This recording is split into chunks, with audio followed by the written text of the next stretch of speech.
Budak di zaman ayeuna beda jeung zaman baheula, kacida pisan bedana dina panitah kolotna.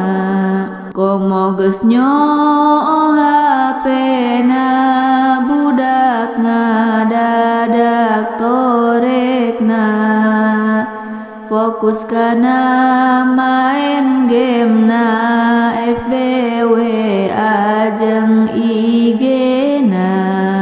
Ujang pangmelikeun uyah jawabna teh naon mahah, teu cara aya pamenta ka kolot kudu segera.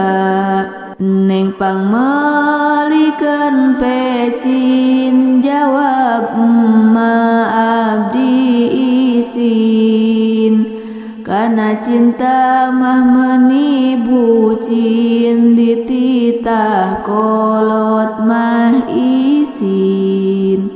Dina waktu keur seepna kuota dina HP-na, bebe jaka indung bapakna menta duit jeung kuota.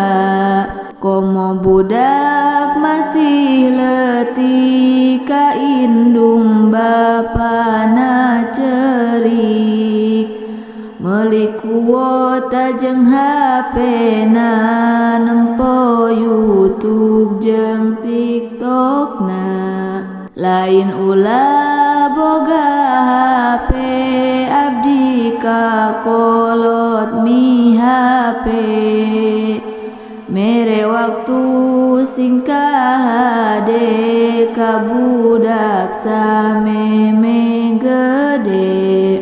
Mempeng leutik di emutan kana solat sing daekan, kana ngaji papatahan sing angkat ka pangaosan.